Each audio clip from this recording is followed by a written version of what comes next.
remote Ai Lao Shan Mountains in Yunnan is the home of the Yiche. They are also a branch of the Han people. The Yiche women's traditional costume is quite unusual. It is made up of a pair of shorts with a front opening blouse which leaves the right breast exposed. It's their everyday clothing, and it's not considered indecent.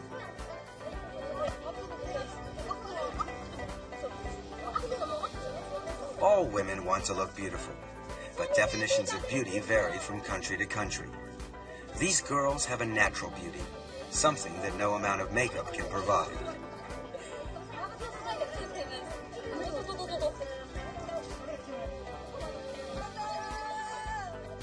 The Yiche have a special festival called Liang Hala, when young men look for a lover. The way they greet young girls is very unusual. Instead of shaking hands or even a kiss on the cheek, a man will press a girl's breast. Right side for old friends and left side for strangers.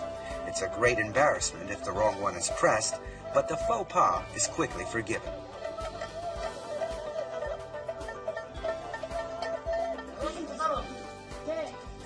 When a boy meets a girl outside, he will often invite her to a party. The number of boys is always the same as the number of girls, and they sit alternately in a circle.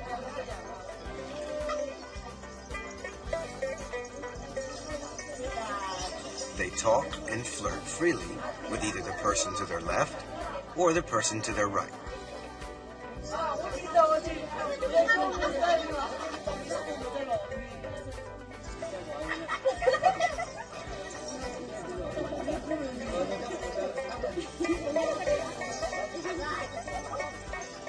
At first, they're shy and feel a little awkward, but after some wine, the ice breaks and everybody feels at home. By the time the meal ends, everyone is in high spirits.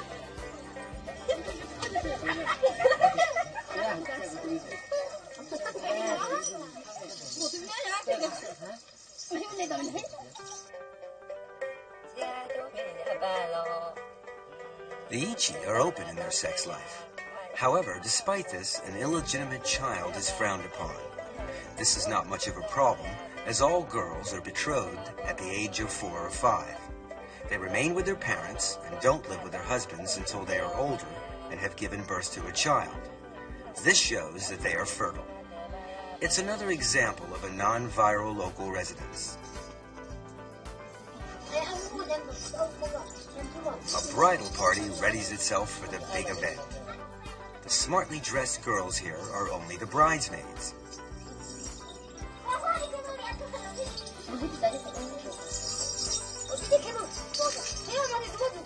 This one is the bride. Before she leaves, her mother gives her a duck and an egg to carry, symbolizing her fecundity.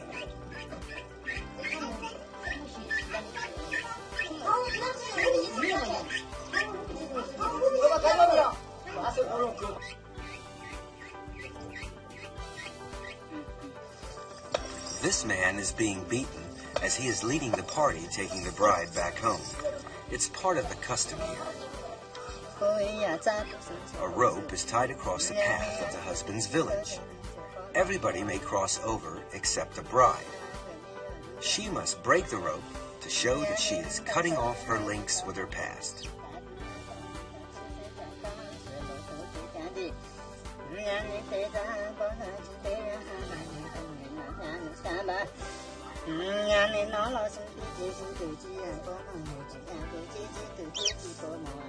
On arrival, the egg is put on the stove, and the bride will share a bowl of uncooked rice with her new husband. From then on, they are married.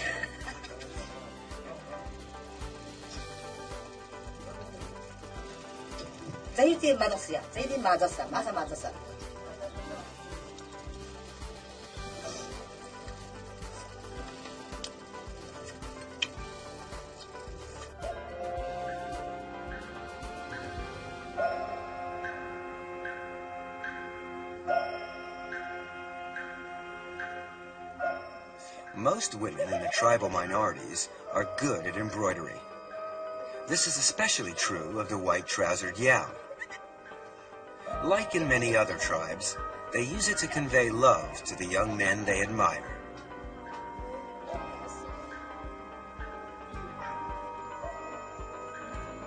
When they are in their teens, their parents build a cabin for them. They use this cabin for their love affairs.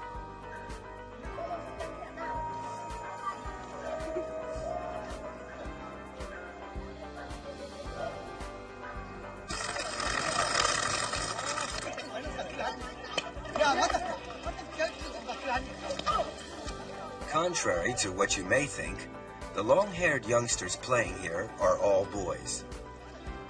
The short-haired spectators are girls. Girls have their heads shaved from birth and remain bald until they start their social life. These novices still sport a short haircut.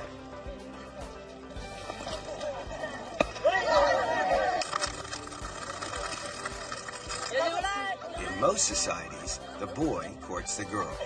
But here it's the opposite. To show her interest, a girl will pull the boy's belt.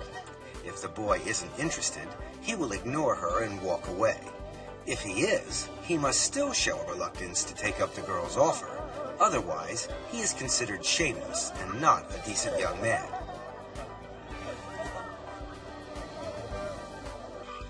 If the girl wishes to take things further, she will take the boy home. Some boys prove to be more shy than others.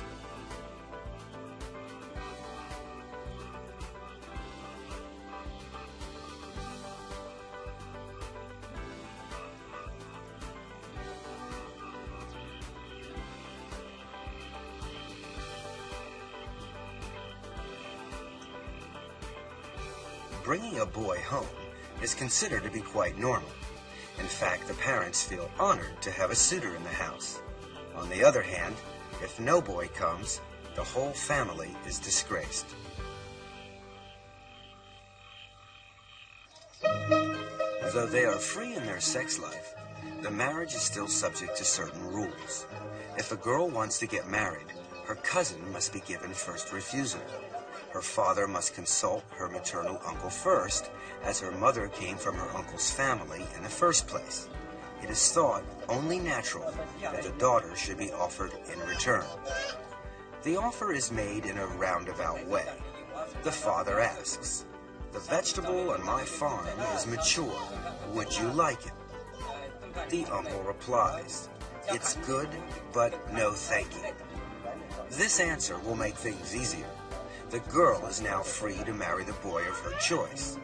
Under an arrangement between the father and the uncle, 2/3 of the betrothal gifts will go to the uncle in recognition of his consent. Marrying a cousin is a form of intermarriage referred to by anthropologists as secondary blood tie marriage.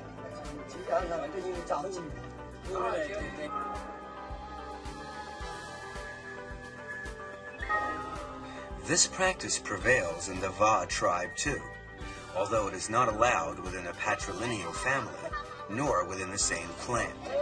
It is even forbidden to marry someone with the same surname. If this code is violated, it is considered incest and regarded as an offense. As a punishment, the couple must buy a cow and slaughter it. The cow's head is cut off put on top of the couple's heads to show repentance for this transgression. They treat the whole village to a share of the meat from the cow and pay for prayers to be said, as they believe that this crime may enrage God. They fear that the clan or even the whole village may be cursed otherwise. Thereafter, the couple will never see each other again.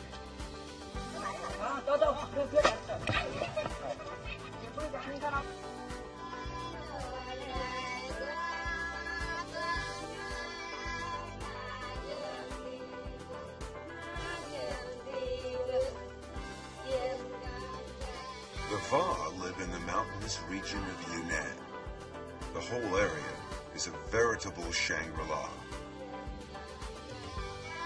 They lead a simple and primitive lifestyle, and all labor is done by hand.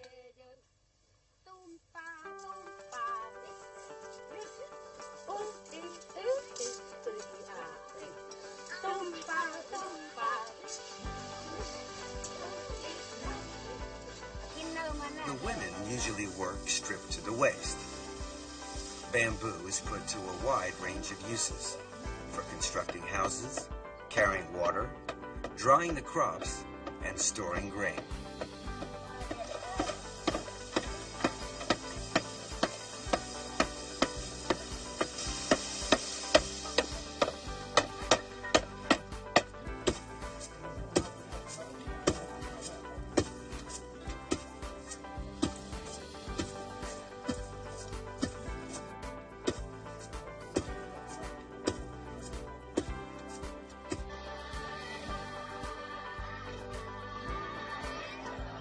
The Va practice free love.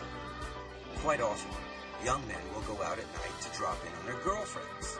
Sometimes they will go in twos and threes, or even in a large group.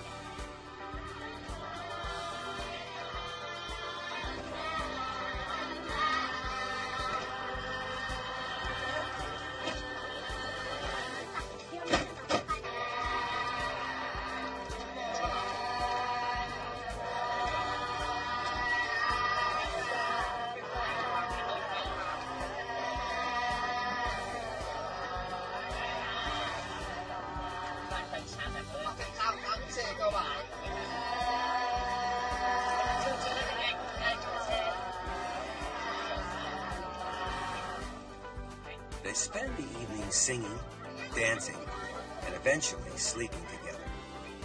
Sleeping together is a sure way of having pleasant dreams, an important part of a good night's rest.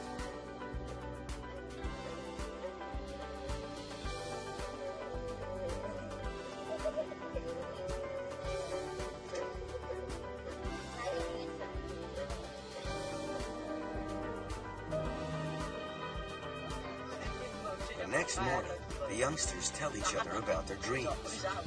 If one dreams of trees or bamboo, it means good luck. A tree being pulled down or a man falling is a bad omen. In this way, they try to read each other's thoughts. If the couple get on well, the relationship will continue.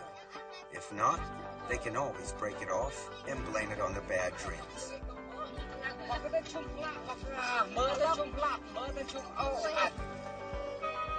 Matrilineal society flourished between 10,000 and 5,000 years BC.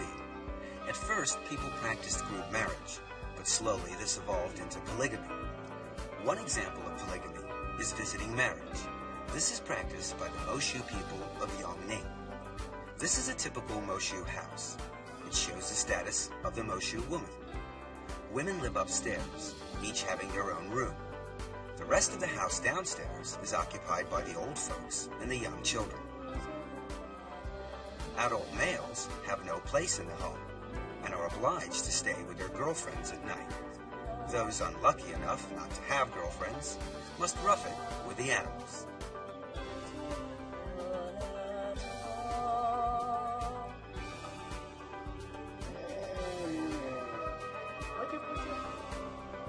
An initiation ceremony is held when a Moshu boy is 13. After that, he's considered an adult and will join in with the work and enjoy all the privileges of adulthood, including having affairs. A specially close girlfriend is called an ashao, a name signifying that the boy and girl are sleeping together. Polygamy should not be confused with group marriage. The latter is between groups and is totally casual. The former is one-to-one, although there is still no formal bond, and partners may come and go.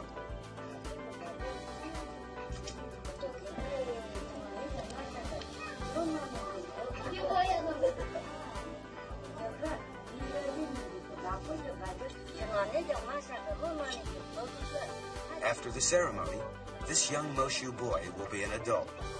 He is ready to take his first ashao.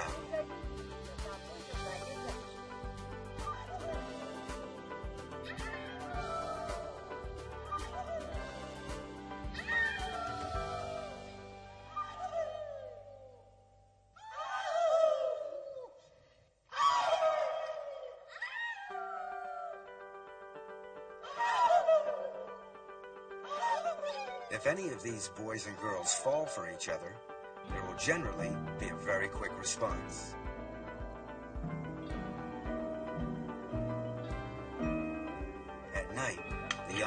goes to the house of his new Ashao. He throws a pebble to attract the sleeping girl's attention.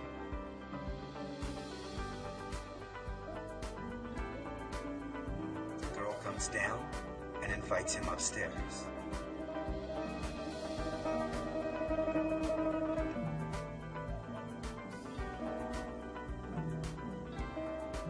The next day, the boy returns to work in the fields as usual.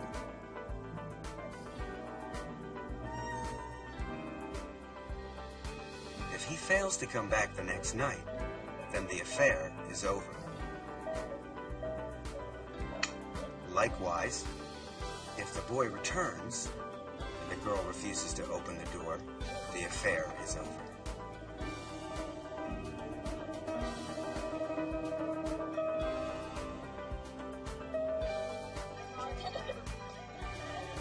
Children born from a visiting marriage are raised by their mothers.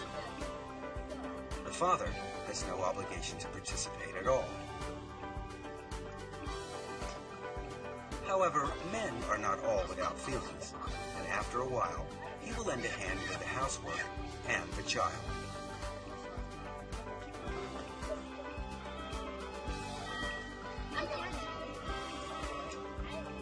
In the end, most couples will live together when they reach a certain age. The matrifocal family becomes a joint family, and the matrilineal family changes into a conjugal family.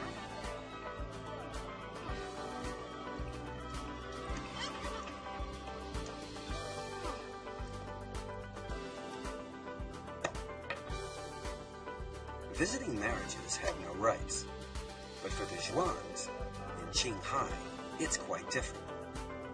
A lama blesses the girl first. This ceremony is for marriageable girls and is an ancient tradition for these people. Girls are free to select their mate.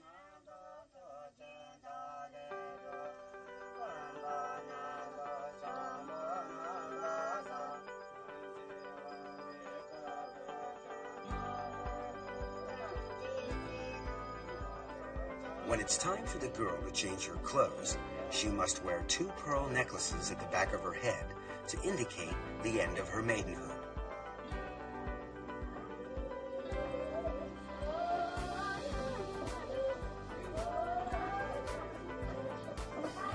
Female relatives congregate around her. The most sacred moment is near.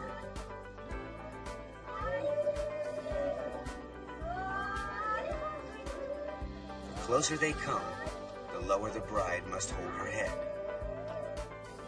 It's a religious ceremony called Dai Tian Tao, or marriage to the god.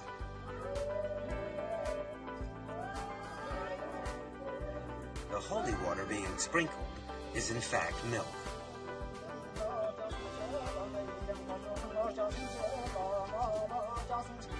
During the prayers, the bride's face is washed with holy water.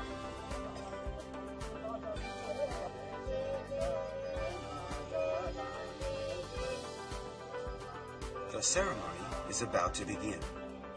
Strangely enough, there is no groom present at this wedding. Dai Tian Tao is a wedding for a single person who has no spouse to be. This girl is being married to God, represented here by the Lord Buddha.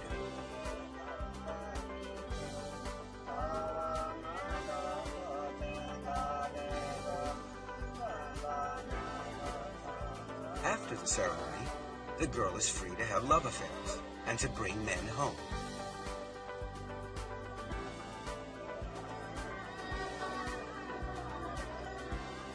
All the villagers attend the ceremony and dance and sing to celebrate her wedding. The purpose of the ceremony is to announce to the public that another girl has reached womanhood and she is now able to take lovers.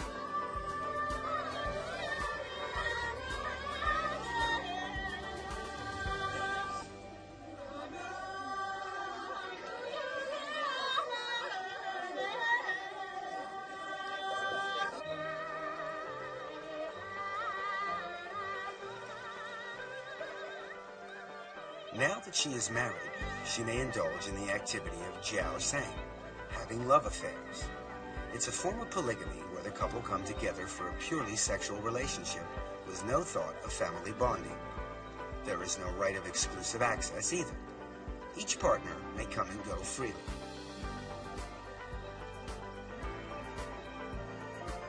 This romantic period is a privilege of youth in an area where men far outnumber the women.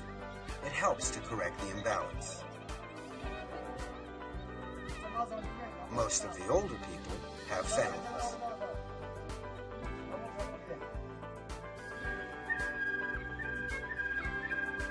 The Miao tribe are a larger minority. They regard themselves as descendants of Qi Yu and are scattered around the southwest mountainous areas of China.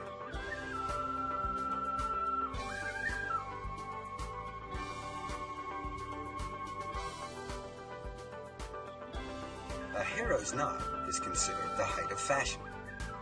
The Miaos are divided into several branches, and each branch has a different costume. Customs are different too. There are always festivals to celebrate. In some areas, there's a festival almost every month. And at these times, the Miao girls are especially busy.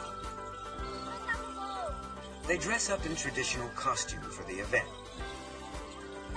They don't get dressed at home, but bring along their costume to the festival where their mothers dress them in public. Everything of value is worn. Silver ornaments show off their wealth, whilst the intricate dresses are a witness to their handiwork. A pierced ear with a large hole is considered prestigious and is meant to attract admirers.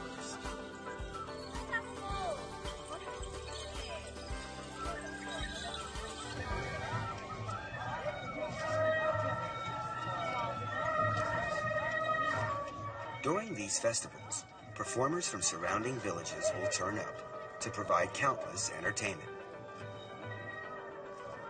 Today is the 8th of April festival.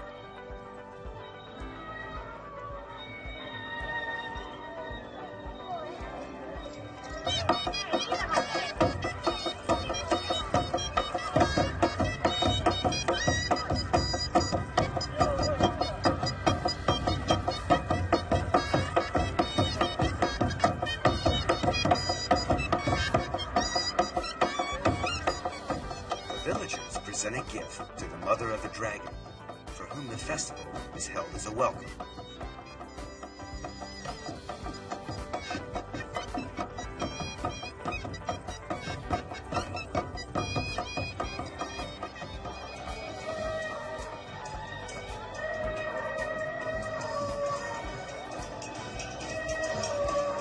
Like the Han people, Miao race dragon boats at the annual Dragon Boat Festival. The Miao legend surrounding this festival is identical to Han legend, except that they maintain Qi Yun was a Miao. Hunan is the Miao place of origin, and there are indeed historical records of a Miao army, so their legend is not based on fantasy.